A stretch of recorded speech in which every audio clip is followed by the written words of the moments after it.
জয়পুরের যা যে ঘটনা, ক্লাস 5-এর নাবালিকাকে ধর্ষণ করে খুনের অভিযোগ, তো কি বলবেন এই ঘটনায়? তৃণমূলের সরকার আর বিজেপির সরকারের মধ্যে কোনো ফারাক নেই। যোগ্য উত্তরসূরি বিজেপি। একই জিনিস ঘটছে। আগের সরকার থাকাকালীন মেয়েরা সব টার্গেট ছিল। 8 থেকে 80 সবাই ধর্ষিতা হয়েছেন, শ্লীলতাহানি হয়েছে। আর প্রত্যেকটা ক্ষেত্রেই সরকার তাকে ধামাচাপা দেওয়ার চেষ্টা করেছে। ধর্ষকদের আশ্রয়দাতা প্রশ্রয়দাতা হিসেবে তৃণমূল সরকারের ভূমিকার কথা লোকে জানে। তো এখনো তো তাই, এখানেও তো সেই অভিযোগই বিজেপি সম্পর্কে হচ্ছে। স্থানীয়রা একটা অভিযোগ করছে যে স্থানীয়রা বলছে যে যারা অভিযুক্ত তাদেরকে ছাড়িয়ে নিয়ে আসবার গুরু দায়িত্ব, মহান দায়িত্ব বিজেপি পালন করেছে। তো একই তো, রাস্তা তো কোনো আলাদা কিছু না। তৃণমূল যা করেছে বিজেপি তাই করছে, সব ক্ষেত্রেই তাই করছে। একেবারে ফরম্যাট এক। তার মানে আমরা যে কথাটা বলতাম এখন মানুষ বুঝবেন যে দুটো ফরম্যাট এক হয় কি করে।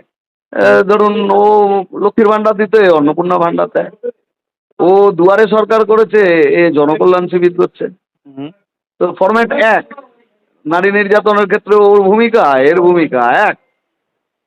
তো আপনারা এও দমন পীড়ন চালিয়েছে, ও দমন পীড়ন চালাচ্ছে। তার মানে হচ্ছে যে ফ্যাক্টরি একটাই, মালিক একটাই, আরএসএস, তার 2 সন্তান, কাজে ফরম্যাট তো এক হবেই।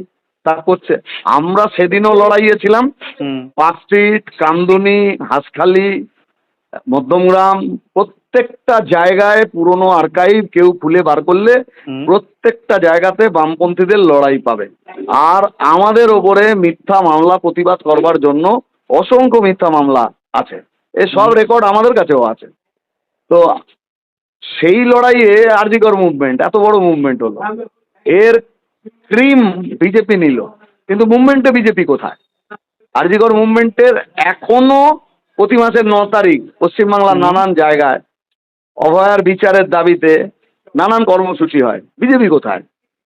এদের গভর্নমেন্টের আমলেও 2 মাস, মানে একটা মাস গেছে, আরেকটা মাসের 9 তারিখ আসেনি এখনো। এই সময়ও হয়েছে।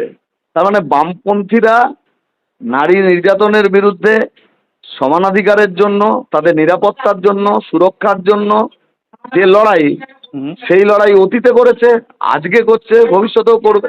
আপনি আরজি করের প্রসঙ্গ তুললেন, তো আরজি করে অভয়ের মা তিনি ভোটে দিতে বিধায়ক হয়েছেন, তারপরে একটা এরকম নির্মম পৈশাচিক ঘটনার অভিযোগ, তো মনে হয় না অভয়ের মায়ের প্রতিক্রিয়া দেওয়া উচিত ছিল সবার আগে? আমি ওনার সম্পর্কে খুব বেশি বলা, অভয়ার মা হিসেবে বলবো না। আমি এইটা বলতে পারি যে বিজেপিরও অনেক মহিলা তারা বিধায়ক হয়েছেন, অনেক নেত্রী আছেন।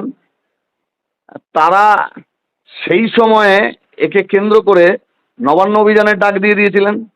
এখান থেকে রাজনৈতিক, যখন জনগণ আন্দোলন করছে, জনগণের হাত থেকে আন্দোলন কেড়ে নিয়ে বিজেপির পালে হাওয়া লাগানোর যত রকমের চেষ্টা, সেই চেষ্টা তারা করেছিলেন। তাহলে আজকে এটা প্রমাণিত হয় যে ওটা মেকি ছিল।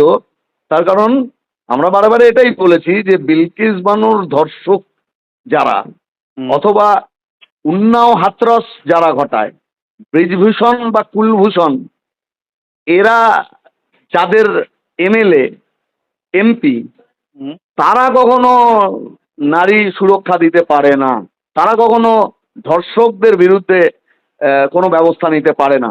তাহলে এদের সঙ্গে কানেক্টেড এই পার্টির মধ্যে ঢুকে গেলে কোনো মানুষ এই সিস্টেমের বাইরে, মানে ওদের যে সিস্টেম, সেই সিস্টেমের বিরুদ্ধে কথা বলতে যাবে, এ অ্যাবসার্ড ব্যাপার, এটা হতে পারে না। তার ফলে আজকে এরা কিছু বলবে না, বলছে না।